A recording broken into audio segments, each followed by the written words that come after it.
Regeneração gera templos vivos.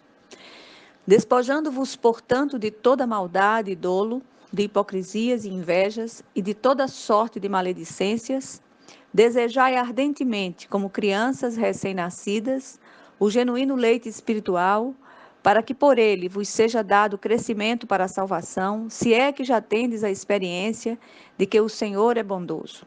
Chegando-vos para ele a pedra que vive, rejeitada, sim, pelos homens, mas para com Deus, eleita e preciosa.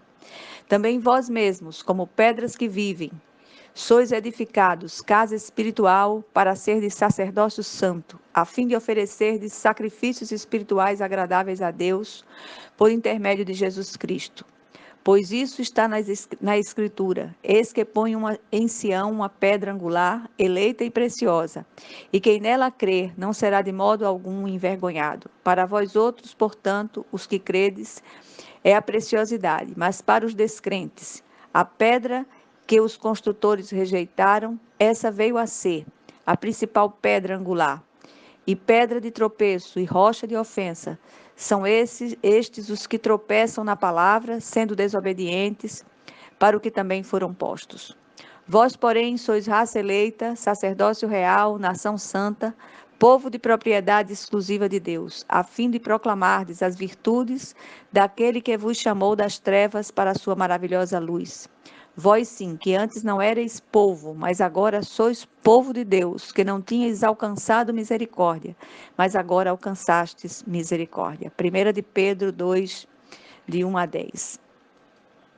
Precisamos ser lembrados como cristãos quanto à nossa nova posição espiritual em Cristo. No texto lido, o apóstolo Pedro continua ministrando aos seus leitores sobre a nova vida em Cristo. Ele vai se tornando mais prático em suas instruções à medida que avança em sua epístola. A maioria dos cristãos contemporâneos tem perdido de vista aquilo que já receberam em Cristo, se é que receberam. Em sua segunda epístola, o apóstolo Pedro afirma, capítulo 1, versículos 3 e 4, visto como pelo seu divino poder nos têm sido doadas todas as coisas que conduzem à vida e à piedade, pelo conhecimento completo daquele que nos chamou para a sua própria glória e virtude, pelas quais nos têm sido doadas todas as suas preciosas e muito grandes promessas, para que por elas vos torneis coparticipantes da natureza divina, livrando-vos das paixões que há no mundo. Precisamos, como peregrinos e forasteiros em terra alheia, tirar os olhos das coisas terrenas e colocá-los no céu. É lá que estão os nossos tesouros mais preciosos. Tudo aqui é efêmero, passageiro. Troquemos as âncoras pelas asas e voemos nas asas do vento do Espírito até chegarmos ao lar eterno. Os regenerados devem se despir das velhas vestimentas usadas no trato passado. O apóstolo Paulo traz mais luz à questão, afirmando em Efésios 4, 22 a 24. Quanto à antiga maneira de viver, vocês foram ensinados a despir-se do velho homem, que se corrompe por desejos enganosos, a serem renovados no modo de pensar e a revestir-se do novo homem, criado para ser semelhante a Deus em justiça e em santidade provenientes da verdade.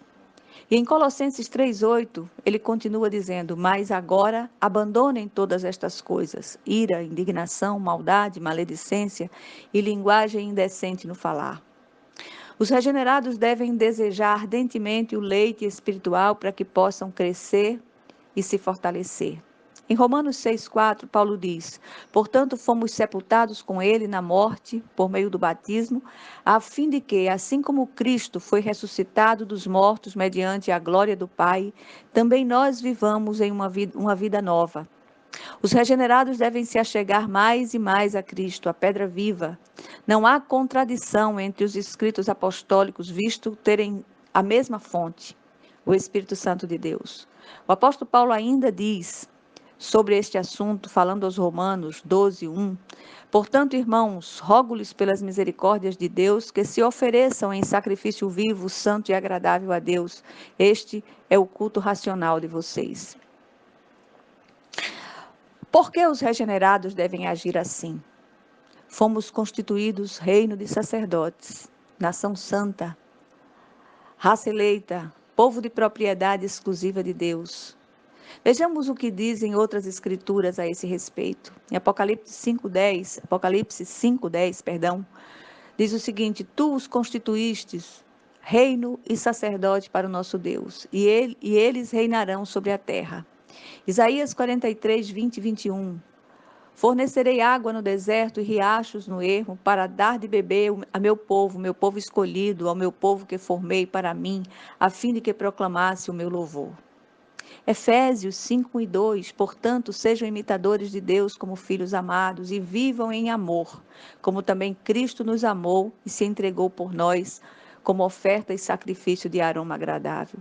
O que o apóstolo Pedro ensina aos regenerados sobre a nossa nova habitação espiritual? Precisamos nos despir das velhas vestimentas usadas no trato passado. Tudo já se fez novo e somos novas criaturas. As coisas velhas já passaram. Os velhos trapos já não se adequam à nova condição de separados para Deus. Uma vez despidos dos velhos trapos e revestidos da nova roupagem, cuidemos de crescer e amadurecer, nos nutrindo com o alimento espiritual que é a santa palavra de Deus. Devemos nos achegar ao Senhor Jesus Cristo, a pedra viva.